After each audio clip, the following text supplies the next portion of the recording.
तो चलिए देखते हैं आज हम लोग सेशन नंबर 29 और आते हैं क्वेश्चन नंबर फर्स्ट पर।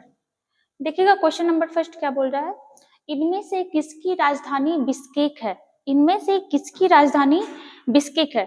जैसा कि आप मैप देख पा रहे हो, ये आपका सेंट्रल एशिया मध्य एशिया का मैप मिलता है, मतलब ये है। और आप अगर थोड़ा सा इसके बारे में जानते हो तो इसका विघटन या फिर इसका निर्माण किस देश से हुआ है, तो ये हुआ है आपका यूएसएसआर से। चलिए थोड़ा सा देखते हैं हम लोग यूएसएसआर के बारे में। यूएसएसआर आज के टाइम में क्या ये देश एग्जिस्ट करता है, तो करता है, लेकिन ये डिवाइड हो गया है। और कितने देशों में डिवाइड हुआ है, तो रशिया सहित कितने देशों में, 15 देशों में। ठीक है, इसको कभी सोवियत संघ रूस के नाम से जाना जाता था और एक टाइम में। ठीक है, कहीं आपको 25 दिसंबर भी लिखा हुआ मिल सकता है और कहीं आपको 26 दिसंबर। 25 दिसंबर 1991 को क्या हुआ, यूएसएसआर विघटन हो गया या विघटित हो गया कितने देशों में, तो रशिया समेत 15 देशों में इसका विघटन हो गया। अगर देखें यहाँ पे यूएसएसआर का मतलब क्या हो जाएगा, तो union of Soviet socialist Republic. क्या हो जाएगा, union of Soviet socialist Republic देश के बारे में ये पहले था। आगे जाके 1991 में क्या हुआ, इसका विघटन हो गया और 15 देशों में बट गया। आपसे क्वेश्चन कर सकता है कि जिस समय यूएसएसआर का विघटन हुआ उस समय यहाँ के राष्ट्रपति कौन थे। राष्ट्रपति कौन थे, तो राष्ट्रपति थे कौन, मिखाइल गोर्बाचोव। कौन थे, मिखाइल गोर्बाचोव। ठीक है, इस टाइप से नाम था, चूंकि रशियन नेम है, मिखाइल गोर्बाचोव। ठीक है, और देखिएगा इसी में से ये जो आप 5 देश देख रहे हो जिसको सेंट्रल एशिया भी कहा जाता है, ठीक है, मध्य एशिया नहीं, सॉरी, सेंट्रल एशिया भी कहा जाता है, इसी को कहा जाता है। इससे बहुत सारे देश हुआ था अलग, जैसे देख सकते हो आप कौन कौन सा, तो रूस हो जाएगा।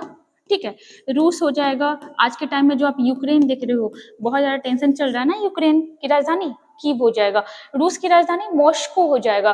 तो ये सारा देश अलग हुआ था। जैसे एक देश का नाम, आप ग्रुप का नाम जानते होंगे, बाल्टिक देश। ठीक है, एक ग्रुप आप नाम जानते होंगे, बाल्टिक देश। ठीक है, बाल्टिक देश में कौन कौन से देश आते हैं, तो इसमें आता है एस्टोनिया, लातविया और लिथुआनिया। ठीक है, ये सारा देश आपका यूएसएसआर में ही आता था, लिथुआनिया। ठीक है, इसको बाल्टिक देश कहा जाता है, भी इसी से अलग हुआ। अब देखिएगा, ये जो यहाँ पे आपका कौन सा देश पूछ रहा है, किसकी राजधानी बिश्केक है। यहाँ पे 5 देश के बारे में हम लोग जानते हैं। सबसे पहले तो आइएगा, देखिएगा कौन कौन सा देश हो जाएगा, तो तुर्कमेनिस्तान। ठीक है, तुर्कमेनिस्तान, दोनों ऑप्शन यहाँ पे हम लोग लिख सकते हैं, ये वाला भी 5 देश हो जाएगा, तुर्कमेनिस्तान। और यहाँ पे जो भी नाम आप देख रहे हो, ये सारा नाम किससे अलग हुआ, तो आपका सारा देश किससे अलग हुआ, यूएसएसआर से अलग हुआ। अब यहाँ पे देखिएगा, जैसे आपसे सवाल कर सकता है सारे देश का, ठीक है, बहुत कंफ्यूजिंग हो जाता है क्योंकि सबका नाम एक जैसा है। ठीक है, आपसे पूछ सकता है कि कजाकिस्तान की राजधानी कहाँ है, तो कजाकिस्तान की राजधानी हो जाएगी अस्ताना। ठीक है, कजाकिस्तान की राजधानी क्या हो जाएगा, अस्ताना। दूसरा देखिएगा, उसके बाद फिर देखिएगा किर्गिस्तान की राजधानी कहाँ हो जाएगी, बिश्केक। ठीक है, और शायद यही आपसे पूछा भी है, यहाँ पे देखिएगा दिया है किर्गिस्तान। ठीक है, ये देखिएगा किर्गिस्तान की राजधानी क्या हो जाएगा, बिश्केक। उसके बाद फिर आइएगा यहाँ पे तजाकिस्तान, इसकी राजधानी दुशांबे। तजाकिस्तान की राजधानी क्या हो जाएगी, दुशांबे।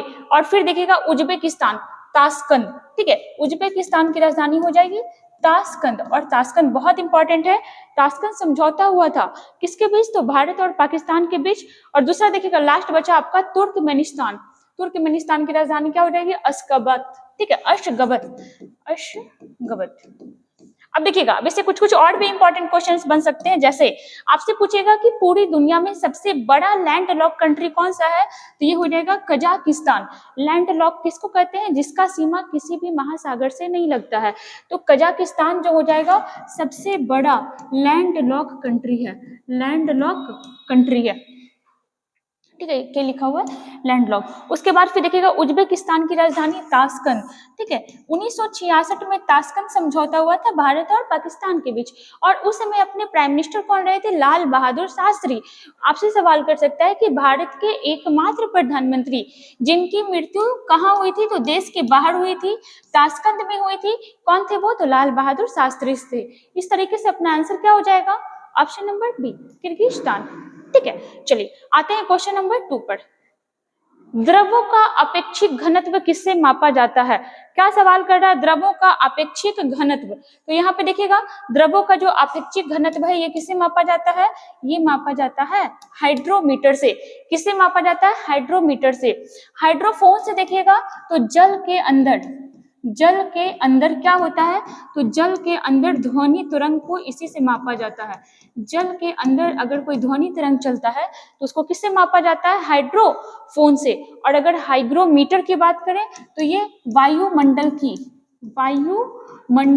की आर्द्रता को मापता है। वायुमंडल की आर्द्रता को मापता है। ग्रेविमीटर के बारे में चर्चा करें तो ये जल के सतह पर फैले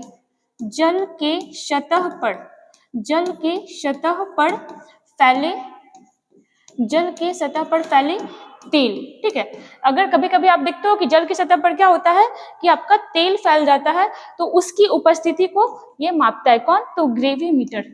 नेक्स्ट क्वेश्चन में आते हैं, अंतरिक्ष में जाने वाली प्रथम भारतीय महिला कौन थी? प्रथम भारतीय मूल की महिला, भारतीय मूल, चूंकि ये क्या की थी, अपना नेशनलिटी चेंज कर ली थी, अमेरिका का क्या की थी, तो वो आपका वहां का नागरिकता ग्रहण कर ली थी। तो कौन हो जाएगी? कल्पना चावला। ठीक है, कौन हो जाएंगी? कल्पना चावला, जो भारतीय मूल की पहली कौन रही थी? अमेरिकी रही थी। अगर चर्चा करें कल्पना चावला के बारे में तो हरियाणा की थी। इनका जन्म कब हुआ था? 17 मार्च 1962 को इनका जन्म हुआ था, 17 मार्च 1962 को। और इनका डेथ कब हो गया? तो डेथ हुआ 2003 में। ठीक है, और कहाँ हुआ? तो कोलंबिया नामक अंतरिक्ष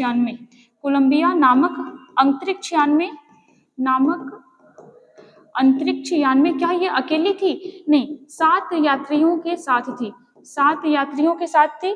और उसी बीच क्या हुआ था कि वहां से लौटते समय क्या हुआ था कि इनका वो प्लेन क्रैश कर गया था और फिर इनकी मृत्यु हो गई थी। कब हुई थी? 2003 में।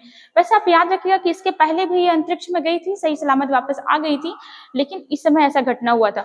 देखिए यहाँ पे एक चीज और यहाँ पे जान सकते हैं, चूंकि अंतरिक्ष से रिलेटेड क्वेश्चन आया, कहाँ गया वो रशिया वाला? जैसे देखिएगा, अगर आपसे सवाल करता है कि पूरे वर्ल्ड में सबसे पहली बार अंतरिक्ष में कौन से देश के द्वारा किसी भी यान को भेजा गया, तो किसको भेजा गया था? 1957 ईस्वी में रसिया के द्वारा। फिर से सुनिएगा, रसिया के द्वारा 1957 में अंतरिक्ष में सबसे पहली बार उपग्रह भेजा गया था। जिसका नाम क्या था? स्पुतनिक 1। ठीक है, यहाँ पे रसिया पहले नंबर पे आया। दूसरा, उसमें रसिया नहीं था, यूएसएसआर था, 1991 के बाद रसिया बना। दूसरा सवाल करेगा कि अंतरिक्ष में पहली बार किस देश का कोई आदमी गया था, तो आपका 1961 में गया था। कौन गया था? Yuri Gagarin. कहाँ का था? रसिया का। तीसरा सवाल कि किसी जीव को अंतरिक्ष में सबसे पहले किस देश के द्वारा भेजा गया, तो फिर से रसिया के द्वारा। और किसको भेजा गया था? तो लाइका नामक एक कुत्ता को, डॉग को भेजा गया था। बेसिकली वो बिच थी, ठीक है, उसे भेजा गया था। तो वो भी आप याद रखोगे। ठीक है, रसिया सब चीज में आगे रहता है। जैसे इस बार आपका वैक्सीनेशन जो हो रहा था, तो वैक्सीन भी सबसे पहले वही बनाया था ना, याद रखिएगा। चलिए यहाँ पे क्या हो जाएगा? Option number B, Kalpana Chawla. Next में आते हैं, कालबेलिया कहाँ का लोक नृत्य है? ठीक है, कालबेलिया तो यह है आपका राजस्थान का लोक नृत्य है। अगर और चर्चा करें तो राजस्थान में घूमर भी चलता है। ठीक है, घूमर चलता है, अग्नि नृत्य चलता है, अग्नि नृत्य। ठीक है, और भी कुछ होता है? तो जी हाँ, 13 ताली। ठीक है, ये भी नृत्य कहाँ का है? तो ये भी है राजस्थान का। अगर बात करें तो सबसे बड़ा राज्य कौन सा है? तो ये है राजस्थान। ठीक है, राजस्थान। यहाँ की राजधानी कौन है? तो जयपुर को और किस नाम से जानते हैं? तो जयपुर को जाना जाता है पिंक सिटी के नाम से। किसके नाम से? पिंक सिटी के नाम से। और जयपुर शहर की स्थापना किसके द्वारा की गई थी? तो इसकी स्थापना की गई थी सवाई जयसिंह के द्वारा। किसके द्वारा? सवाई जयसिंह के द्वारा। और कुछ देख सकते हैं क्या इसके बारे में? तो अभी रिसेंटली यहाँ के एक नए सीएम बने हैं। और कितने नंबर के सीएम बने हैं? तो 14वें नंबर के। क्या नाम है? भजन लाल शर्मा। ठीक है, भजन लाल शर्मा किसके मेंबर हैं? तो बीजेपी के मेंबर हैं। और देख सकते हैं गवर्नर भी कोई बने हैं, ये सीएम है। ठीक है, और गवर्नर कौन है? तो गवर्नर है कलराज मिश्र। ठीक है, तो आप राजस्थान के बारे में इतना याद रखोगे। यहाँ पे एक रेगिस्तान पाया जाता है, थार रेगिस्तान। और सबसे ज्यादा जनसंख्या किस रेगिस्तान में निवास करती है? तो राजस्थान का थार रेगिस्तान में। और इसका कुछ भाग कहाँ है? तो आपका पाकिस्तान में भी फैला हुआ है। किसका? थार रेगिस्तान का। क्वेश्चन नंबर 5 पर आते हैं। एसपीजी में पी का क्या अर्थ है? आप यहाँ पे देख सकते हो पावर, ठीक है, इसको कहते हैं क्या? एसपीजी। आप यहाँ पे देख पा रहे हैं, ये जो आपका सारा कोट वोट में है, ये जो बक्सा वगैरह लिए हुए हैं, दिख रहा है ये, ठीक है, ये बेसिकली बक्सा नहीं होता, ये सुरक्षा कवच होता है। किसके लिए? प्रधानमंत्री के द्वारा। ये अगर कोई इन पर फटाक से अटैक करेगा भी तो क्या करेंगे? बक्सा को खोल के और फिर इनको कवच दे सकते हैं। तो एसपीजी क्या होता है? एसपीजी नाम से ही पता, special protection group, special protection group, क्या हो रहा है? स्पेशल प्रोटेक्शन ग्रुप, ठीक है। ये मेनली इसका स्थापना कब किया गया? तो हम लोग को पता है कि 1984 में हमारी एक आयरन लेडी, एक बहुत शक्तिशाली पावरफुल प्रधानमंत्री, कौन? इंदिरा गांधी का हत्या कर दिया गया था। इंदिरा गांधी का हत्या कर दिया गया था और इसी के बाद एक्ट लाया गया कि भाई प्रधानमंत्री के लिए एक स्पेशल प्रोटेक्शन ग्रुप होगा जो उनका रक्षा करेगा, उनका प्रोटेक्शन करेगा, ठीक है। तो फिर 1988 में एसपीजी की स्थापना की गई, जिसका मुख्यालय कहाँ है? तो इसका मुख्यालय है नई दिल्ली में। इसका मुख्यालय कहाँ है? नई दिल्ली में। इनका क्या काम होता है? तो ये सिर्फ और सिर्फ प्रधानमंत्री के ही प्रोटेक्शन में लगे होते हैं। आप कहीं भी जाओ, जैसे भी रिसेंटली अभी देखने को मिला कि मोदी जी अलग अलग राज्य के मंदिर में जा रहे थे, तो वहां एसपीजी कमांडो, ठीक है, हमारे भारत के ट्रेडिशनल ड्रेस में थे, तो वो भी कौन थे? वो भी एसपीजी कमांडो ही थे। तो यहाँ पे P4 क्या हो गया? तो P4 हो गया आपका प्रोटेक्शन। किसको प्रोटेक्शन देता है? तो भारत के प्रधानमंत्री को। कुछ दिन पहले तक पूर्व प्रधानमंत्री को भी प्रोटेक्शन दिया जाता था एसपीजी का ही, लेकिन अब किसको दिया जाता है? अब सिर्फ अभी के प्रधानमंत्री को। क्वेश्चन नंबर 6 में आते हैं, Subhash Chandra Bose Indian civil service में कब पास हुए थे? चलिए ठीक है, यहाँ पे देखते हैं थोड़ा सा हम लोग सुभाष चंद्र बोस के बारे में। इनका जन्म कब हुआ था? तो 23 जनवरी को। इनका जन्म कब हुआ? 23 जनवरी 1897 को।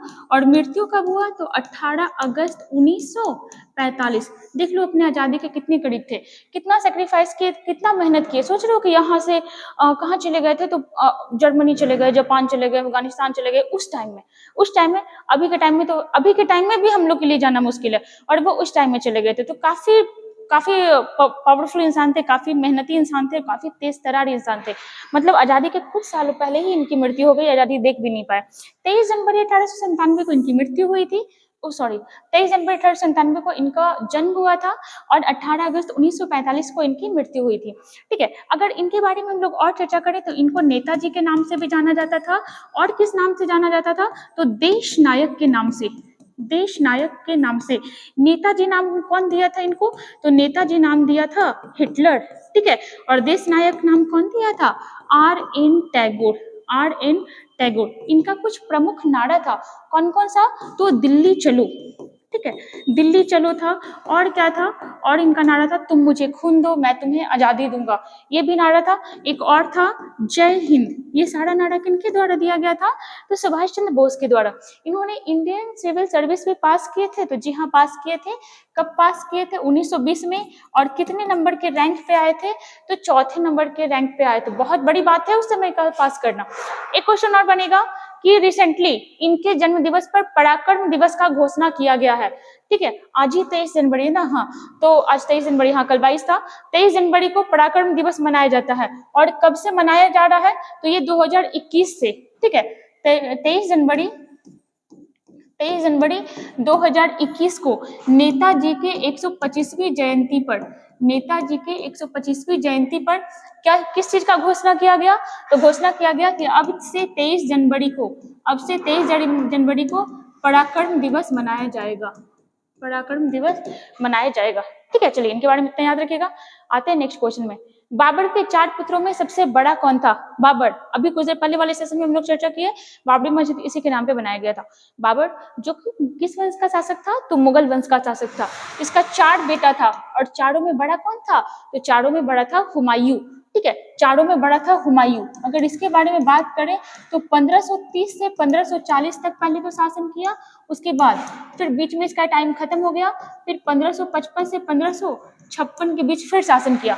बीच में टाइम इसका खत्म कौन किया? तो टाइम खत्म किया बिहार में रह रहा एक अफगान शासक शेर शाह सूरी, जिसको शेर खां भी कहा जाता है, ठीक है। वह चौसा के युद्ध में हुमायूं को बहुत भयानक हराया, इतना भयानक हराया कि हुमायूं को गंगा नदी में कूदकर अपना जान बचाना पड़ा।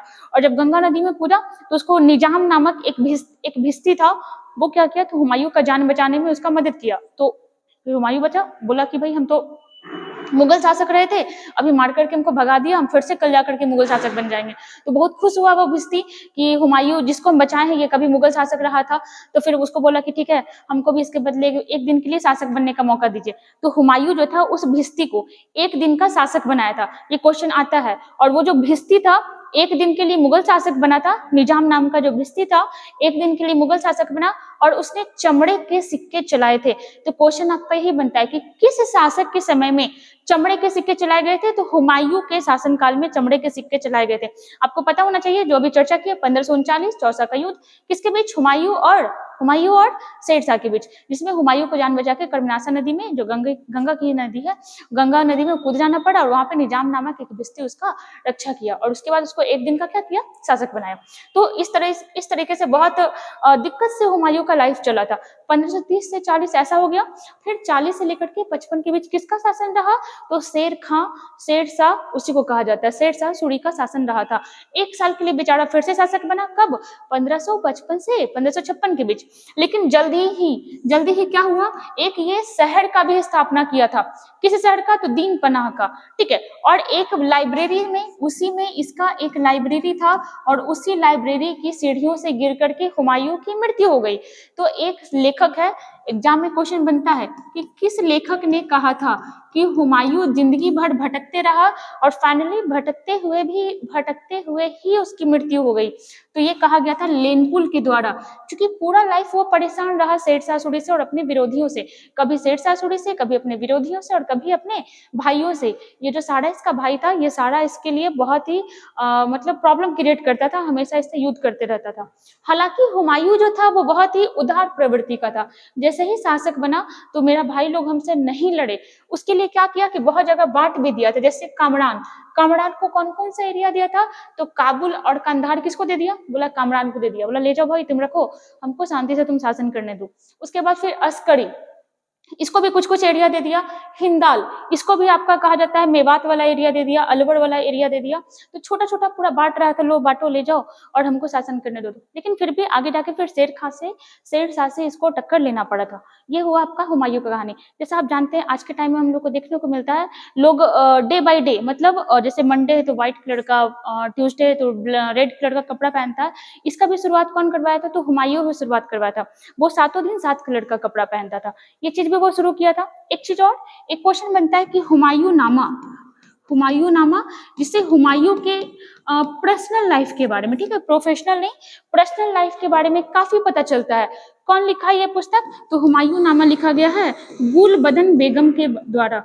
गुलबदन बेगम कौन थी इनकी, तो हुमायूं की ये बहन थी गुलबदन बेगम। और किसके कहने पर, तो अकबर के कहने पर गुलबदन बेगम ने कौन सी पुस्तक लिखा, तो हुमायूं नामा।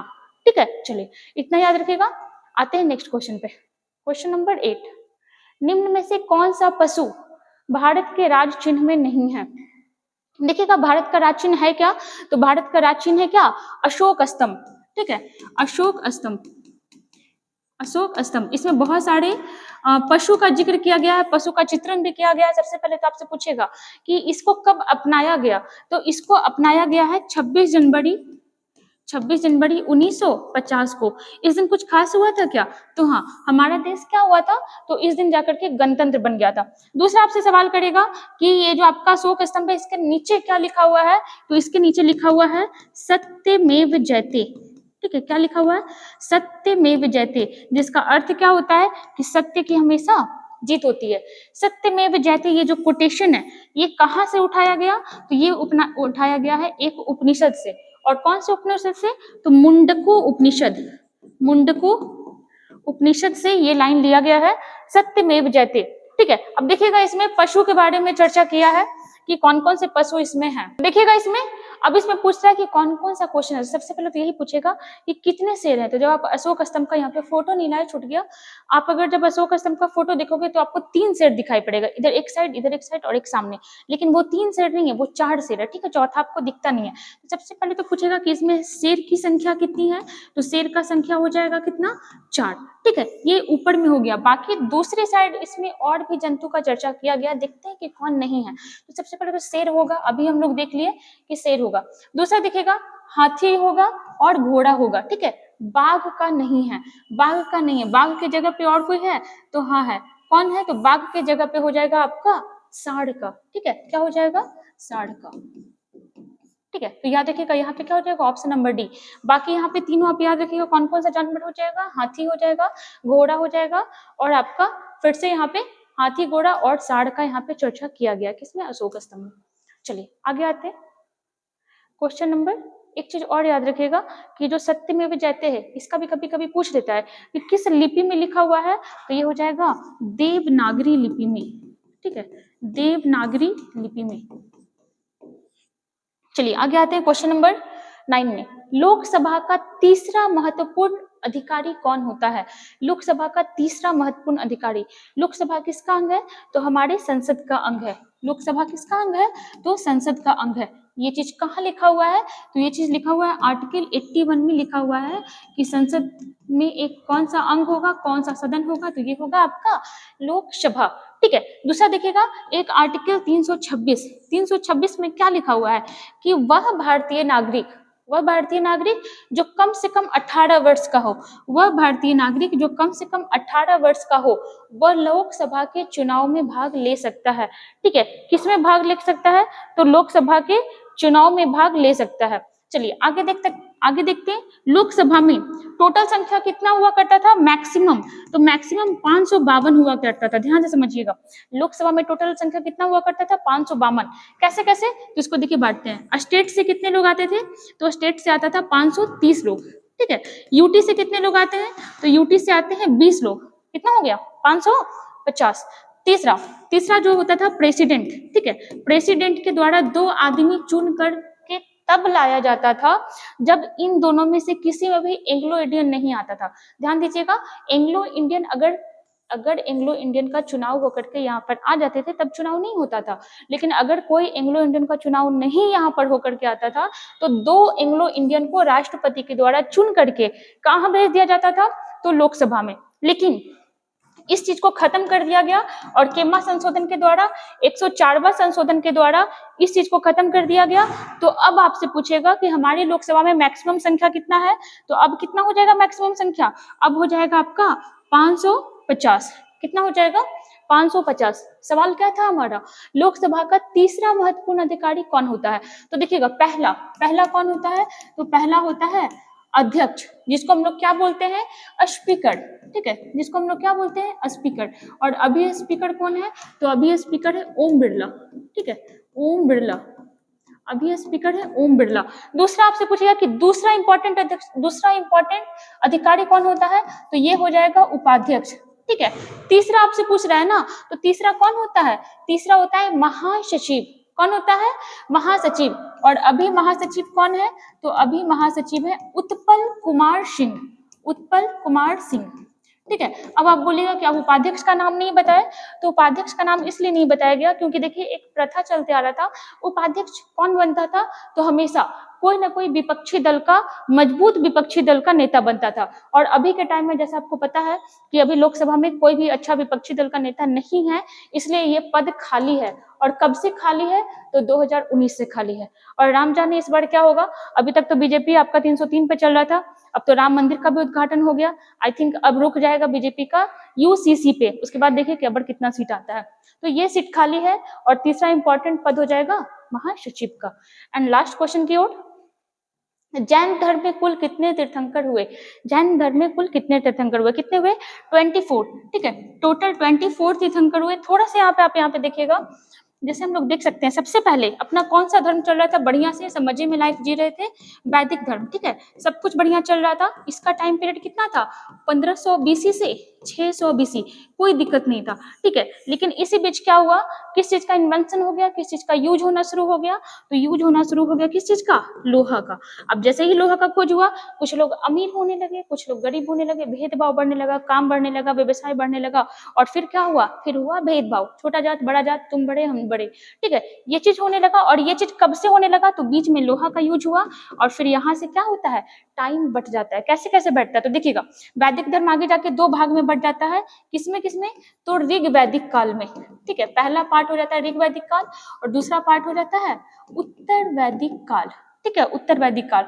अब दोनों का टाइम देख लीजिएगा, ये हो जाएगा 1500 बीसी से, ठीक है, कितना, तो 1000 बीसी। इस समय तक देखिए कुछ भी भेदभाव नहीं था, और इस समय से भेदभाव शुरू हो गया, कब से, तो 1000 बीसी से 600 बीसी के बीच, ठीक है। और यही कारण रहा कि आगे जाके दो धर्म आपको देखने को मिलेगा।